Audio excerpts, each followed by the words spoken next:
இதுக்கப்புறமும் ஸ்வேதா என் பேச்சை கேட்கலனா என்னால் உதவும் முடியாது, நடக்கிறதோட தீவிரம் அதிகமாயிரும், எச்சரிக்கையாருன்னு சொல்ல சொன்னார்.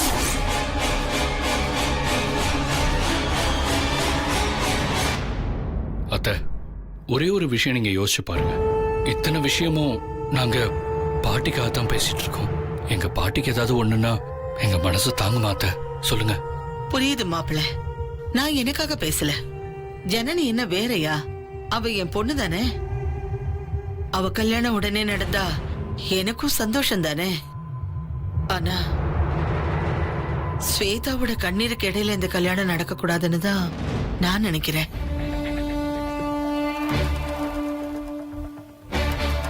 அதனாலதான் சொல்றேன். இங்க பார், நான் சொன்னதை எல்லாம் மனசுல வச்சுட்டு போய் பேசு. உன் கல்யாணம் வேணான்னு சொல்லு, புரியுதா?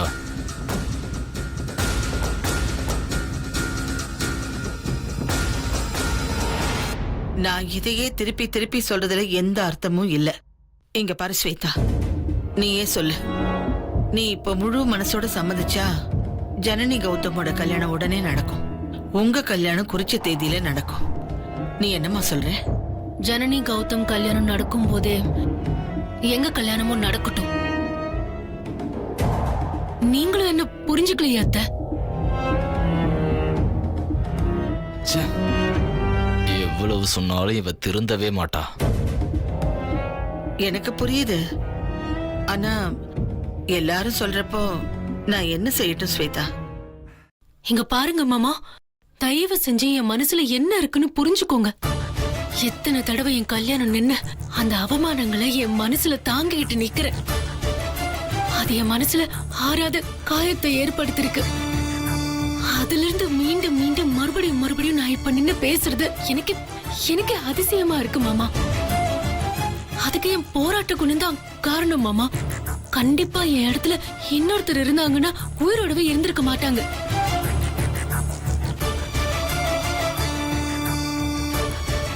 எல்லாரும் உங்க கோணத்துல இருந்தே சொல்றீங்க. ஏன் இடத்துல இருந்து யோசிச்சு பாருங்க. கல்யாணம் நிக்கிறதும் அதுல இருந்து மீண்டு வரதும் சாதாரணமான விஷயமே கிடையாது. எத்தனை நாளைக்கு தானா கனவுலயே வாழ்ந்துகிட்டு இருக்கிறது. நிஜத்துல என் கல்யாணம் நடக்கவே நடக்காதா?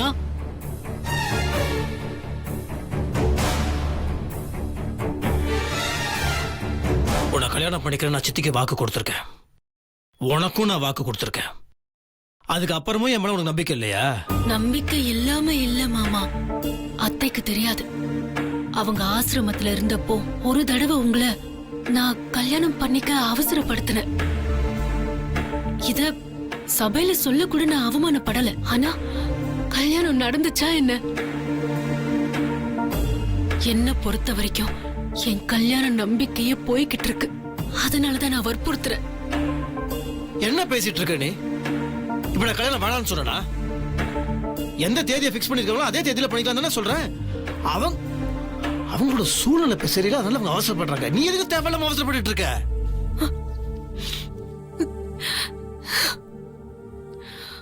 என்ன சித்தி?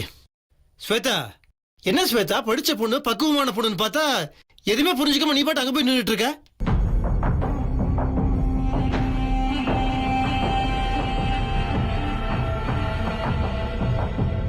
இத பாரு, ஒண்ணு மட்டும் தெளிவா புரிஞ்சுக்கோ. நீ மனப்பூர்வமா சம்மதிச்சாதான் இவங்க ரெண்டு பேரோட கல்யாணம் நடக்கும். ஸ்வேதா, நான் பாட்டுங்க பேசிட்டே இருக்கிறேன், நீ பாட்டு அங்க போய் நின்னு அர்த்தம்.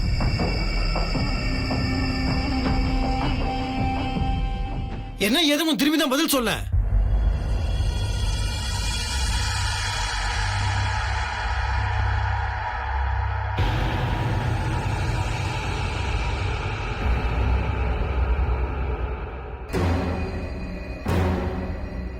நீ இப்ப அடம் பிடிச்சு பிடிவாதத்தினால அந்த காரியத்தை சாதிச்சேன்னு வச்சுக்கோயேன், அது நல்லா இருக்குமா? எனக்கு அது சந்தோஷமா இருக்குமா? கல்யாண மாடியில நான் நிம்மதியா சந்தோஷமா உன் பக்கத்துல வந்து உட்கார முடியுமா?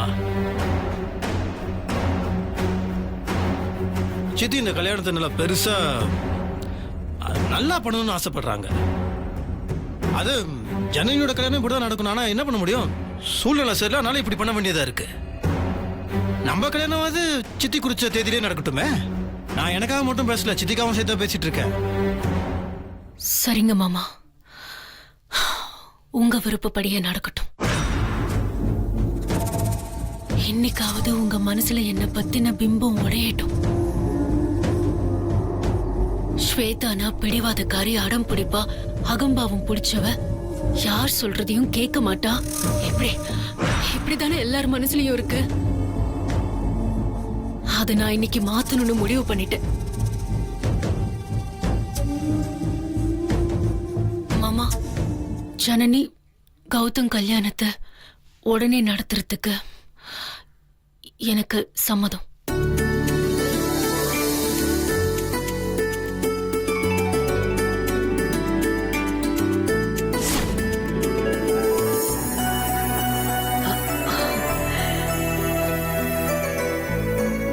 ஸ்வேதா, நிஜமாவா சொல்ற? ஆமா அத்தை, நான் யோசிச்சு பார்த்தேன். முத்தரசு மாமா சொன்னதுல இருந்த நியாயம் எனக்கு புரிஞ்சது. என் கல்யாணத்துக்காக நான் இப்போதைக்கு அவசரப்பட விரும்பல. என் கல்யாணம் குறிச்ச தேதியிலேயே விமர்சையா நடக்கட்டும். ஜனனி கௌதம் ரிசப்ஷனை அதோட சேர்த்து கிராண்டா பண்ணிடலாம்.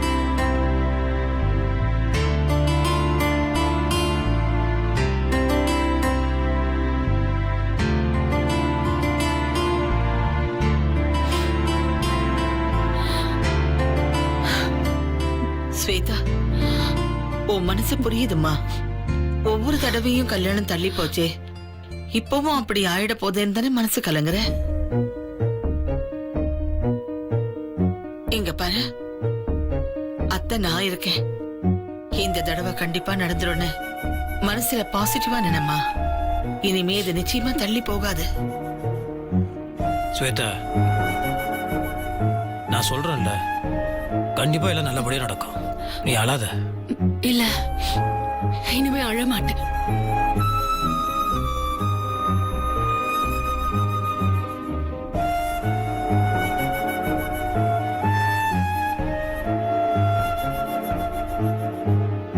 மாப்பிள்ள தம்பி, நீலிக்கு நீரை பார்த்துருக்கீங்களா? பாருங்க, அவ கண்ணில் இருந்து வருது. அவளாவது அலறதா வருது. மற்றவங்களை அள வச்சு பார்க்கறதான அவளுக்கு பழக்கம். அவ வளருது வருத்தப்பட்டு இல்லை, தான் நினைச்சது முடியலங்கிற ஆதங்கத்தில் அலறா. ஆமா, முத்தரசு, ஜனனி கௌதம் கல்யாணத்துக்கு ஆக வேண்டியதை பாருப்பா. சரி சித்தி. நீ அண்ணாமலை சொன்னது கேட்டுச்சுல, எல்லா ஏற்பாடும் நீ தான் பண்ணணும். ம் ம், ம். ஆ, ரொம்ப சந்தோஷங்க. நானும் எல்லாத்துக்கும் தகவல் சொல்லிடுறேன். நான் வரேன் சித்தி. சரிப்பா.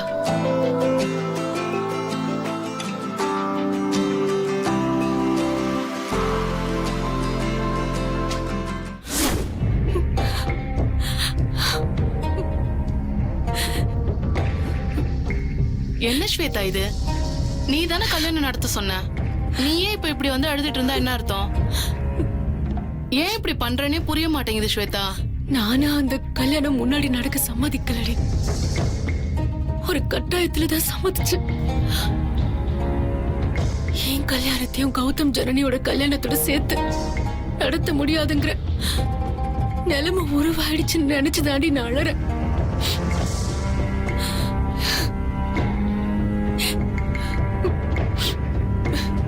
சாரி ஸ்வேதா. எதுக்கு இப்ப நீங்க சாரி கேக்குறீங்க? ஸ்வேதா எப்படி இதுக்கு சம்மதிச்சா? அது நான் குருஜி பார்க்க போயிருந்தேன். அவரு ஜனனி கல்யாணத்தை தடுக்க வேணாம்னு சொன்னாரு. அதை ஸ்வேதா கிட்ட சொன்னேன். ஆனா ஸ்வேதாக்கு அது செய்ய மனசே வரல. அவ அந்த தகுடு என்ன சொல்லுதுன்னு பார்க்கணும், அதுக்கு ஏற்பாடு பண்ணுங்கன்னு சொன்னான். அப்பதான் உங்கள்கிட்டலாம் பேசி டைமை கடத்தினான். நானும் அவ சொன்ன மாதிரி தகுடுல என்ன தேய்ச்சி அவன் முன்னாடி தூக்கி போட்டேன். அதுல என்ன வந்ததுன்னா, அவங்களோட சூழ்நிலை இப்ப சரியில்லை, அதனால அவங்க அவசரப்படுறாங்க. நீ எதுக்கு தேவையில்லாம அவசரப்பட்டு இருக்க?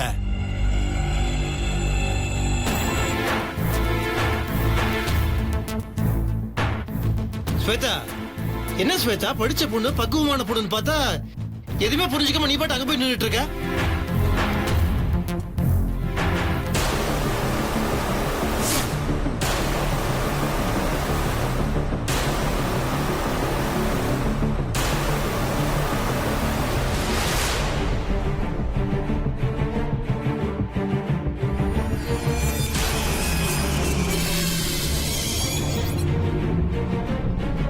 நீ இந்த திருமணத்திற்கு சம்மதிக்க வேண்டும்.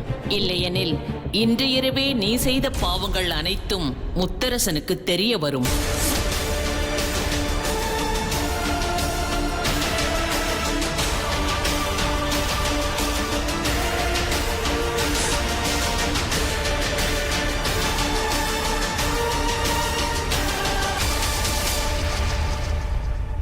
அந்த செய்தியை அதுல நான் பார்த்ததுனாலதான் வேற வழி இல்லாம ஜனனி கௌதம் கல்யாணம் முன்கூட்டியே நடக்க நான் சம்மதிச்சேன்.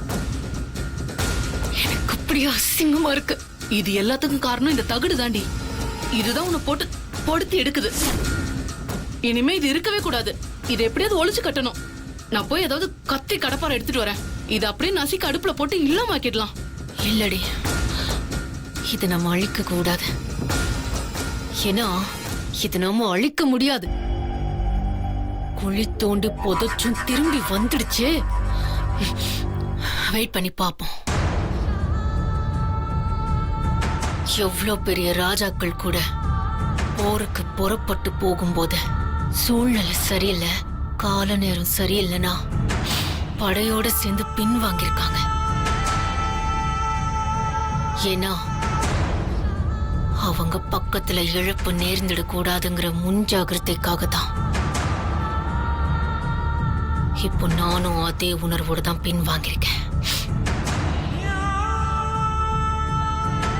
இன்னைக்கு இல்லாட்டியும் என்னைக்காவது ஒரு நாள் நான் தான் ஜெயிப்பேன். ஜெயிச்சே தீருவேன்.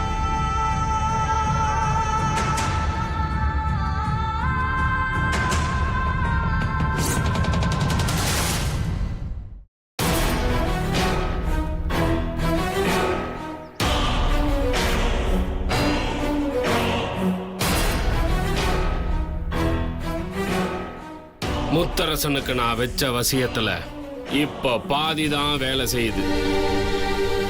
உங்களுக்கும் பாதிதான் சாதகமா நடக்குது. முழுசா உங்களுக்கு சாதகமா நடக்கணும்னா நீங்க நடந்துக்கிறத பொறுத்துதான்னு சொன்னேன். ஆனா நீங்க அப்படி நடந்துக்கவே இல்லை. முத்தரசன் கொஞ்ச நாள் தான் வசியத்தோட வீரியத்திலிருந்து உங்களுக்கு சாதகமா இருந்திருக்கிறான். அதுக்கப்புறம் கொஞ்சம் கொஞ்சமா அவன் வெண்ணிலாவுக்கு சாதகமா மாறிட்டான். அது ஏன் எதுக்குன்னு நீங்க கொஞ்சம் யோசிச்சு பாருங்க.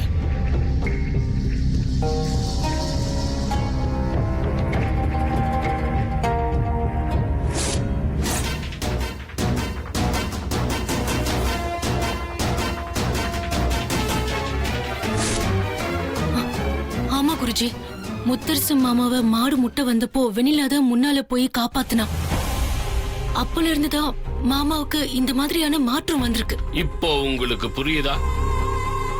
உங்களுக்கு உங்க மனசுக்குள்ளேயே அந்த சம்பவம் உறுத்தலா இருந்திருக்குல்ல.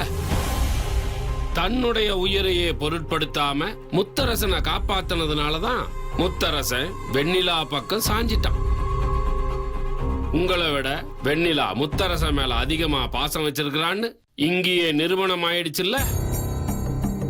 பாசம்தான் ஜெயிக்குங்கிறது இந்த உலகத்தோட நியதி.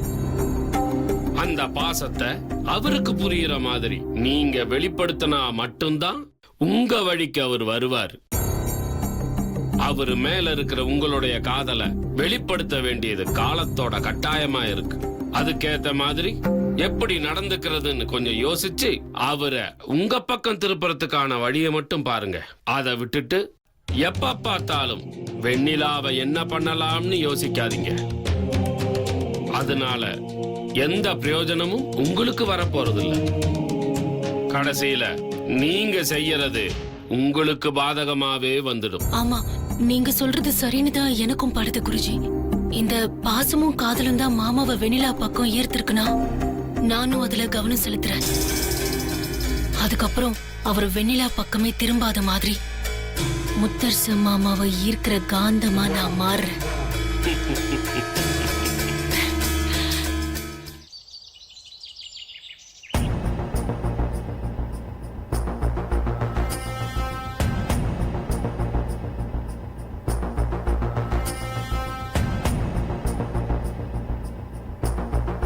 மாப்பிள்ள தம்பி, மருத பையன் வேற வரப்ப என்னை பார்த்து முறைச்சிட்டு போகிறான். அங்கே அந்த ரோடு ரோலர் வேற குசு குசுன்னு ஏதோ பேசிகிட்டு இருக்கு. பெருசு அதை பிளான் பண்ணுறாங்கன்னு தெரியுது. நம்ம கொஞ்சம் ஜாக்கிரதையாக இருக்கணும். கவலைப்படாதீங்கண்ணே, ட்ராமா செட் பண்ணது நம்ம தான். நம்ம யாராவது சொன்னாதான் உண்டு. அதனால ஒரி பண்ணிக்காதீங்க. நம்ம ஸ்ட்ராங் ப்ரோ. எக்ஸ்கியூஸ் மீ, நான் டாக்டர் மாலதி. மிஸ்டர் மருது இருக்காரா? இருக்காரு. தோ நான் தான்.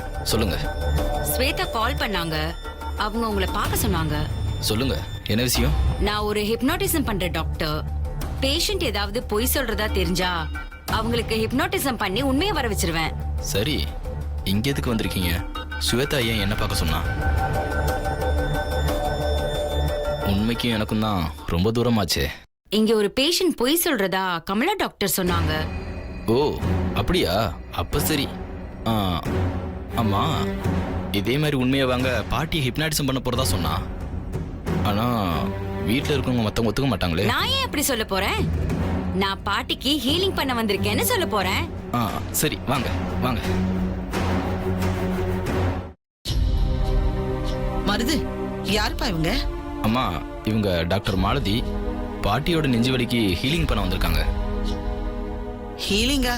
ஆமா மேடம், ஹீலிங்னா எந்தவித சிரமமும் இல்லாம பேஷண்ட்டுக்கு மனோதத்துவ முறையில ஹீல் பண்றது. இது மூலமா எல்லா வித நோயையும் குணப்படுத்தலாம். ஆமாம்மா, நீங்க போன ஆசிரமத்துல கூட பல விஷயங்களை ஹீலிங் மூலமா குணப்படுத்தலாம்னு சொன்னாங்கல்ல, அதேதாம்மா. ஓஹோ.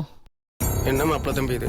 இவங்க கூட்டிட்டு வர டாக்டர்ல போண்டா கோழி சைஸ்லயே இருக்கு. பாட்டிக்கு இல்லாத வழியை இவங்க எப்படி குணப்படுத்த போறாங்கன்னு தெரியலையே. இருங்கண்ணே, என்ன நடக்குதுன்னு பார்ப்போம்.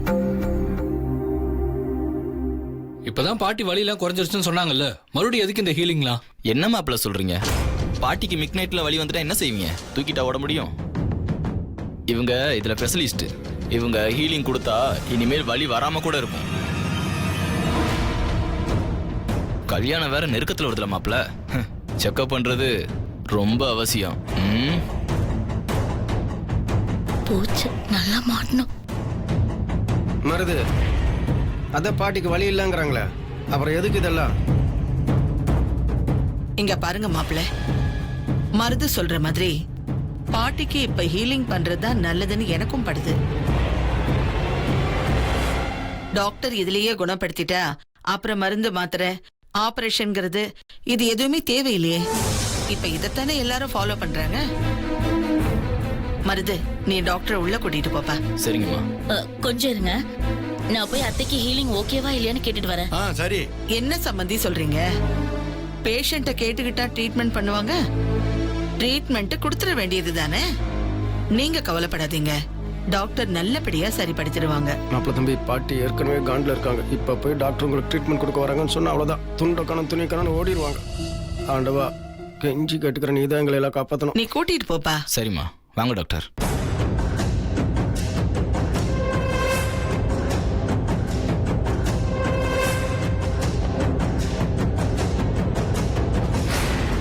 வாங்க.